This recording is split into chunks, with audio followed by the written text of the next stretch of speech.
इसी जंग के मौके पर मेरे आका ने 2 लोगों को गिरफ्तार किया था।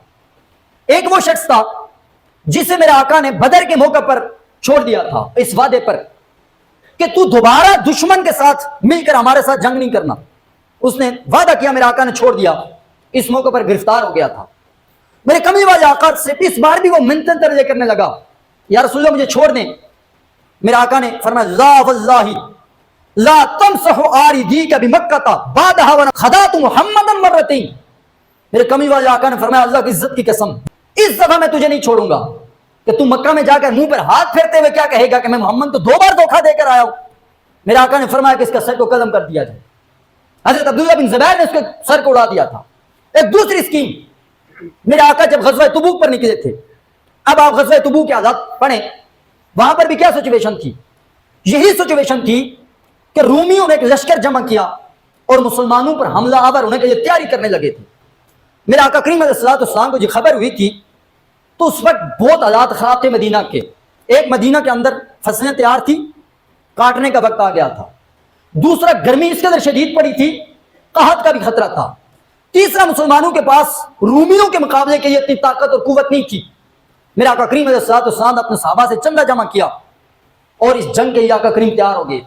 खबर सुनी थी कि दुश्मन तैयारी कर रहा है। इस्लाम का निजाम यह है कि दुश्मन को सिर उठाने का मौका ना दिया जाए।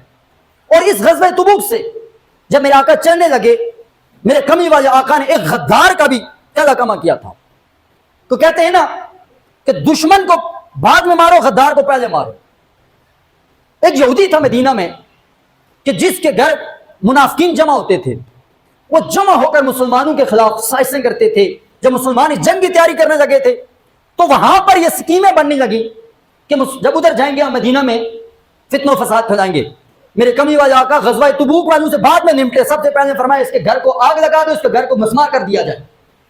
क्यों? अंदर से यहां से गद्दारी और नफरत फूट रही थी, जो आज हमारे यहां भी फूट रही है। कईयों को अपने सियासी मामलात में किसी से इख्तिलाफ है, कईयों को किसका इख्तिलाफ है, कईयों को किससे इख्तिलाफ है। लेकिन बात याद रखी जाए, एक चर्चिल का मैं कल पढ़ रहा था, उसने कहा, if the nation is given the choice of war और शेम, अगर किसी कौम को 2 ऑप्शन दिए जाएं, या बेइज्जती बर्दाश्त करो या जंग कबूल करो, अगर वो कौम बेइज्जती और बेगैरती को कबूल कर ले तो फिर उसने कहा था इट गेट द वार, फिर भी दोबारा उससे जंग का सामना करना पड़ेगा। आज अगर हम अंदर से लड़ेंगे, अंदर से एक दूसरे को कमजोर करेंगे, अंदर से अपने जाती चक्कलेशन करके अपने आप को बेइज्जत करेंगे, अपने मुल्क को बेइज्जत करेंगे, और रियासत मां होती है, अपनी मां को बेइज्जत करने की कोशिश करोगे, तो फिर आप बताएं, फिर भी आप क्या अमन से रहेंगे? फिर भी इस दुश्मन से आपको जंग करनी पड़ेगी।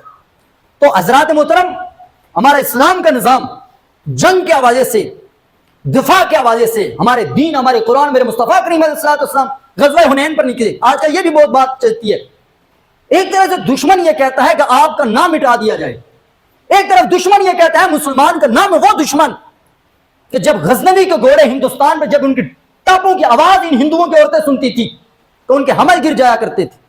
वो गाय का पेशाब पीने वाला घटिया दुश्मन ये सोचो मुसलमान को धमकी दे, मैं उसे सब अरसे से मिटा दूंगा, और मुसलमान ये कहे हमारी इकनॉमी कमजोर हो जाएगी, हम माइशी तौर पर मर जाएंगे, इज्जत की मौत बेगैरती की जिंदगी से बेहतर होती है। मेरे कमली वाले आका ने जब गज़वा हुनैन लड़ा था, मेरे आका मक्का में थे, मेरे आका को खबर हुई कि हुनैन से मुसलमानों पर हमला करने के लिए मनसूबाबंदी की जा रही है, तैयारी हो रही है। उस वक्त मुसलमानों की आजाद की थी। मेरे कमली वाले आका ने मक्का के अंदर से 10,000 दिरहम मेरे आका ने कर्ज लिया था।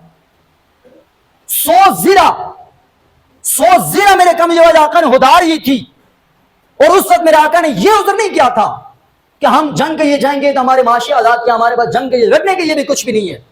मेरे कमली वाले आका ने उस वक्त दुश्मनों को वहां पर ही जाकर अपने बिलों से निकलने वाले थे, मेरे आका ने वहां पर उन्हें दबोचा था, मुहासरा किया था और उन्हें शिकस्त से दो चार करके मेरे कमली वाले आका ने वहां पर इस्लाम के आलम को बुलंद किया था।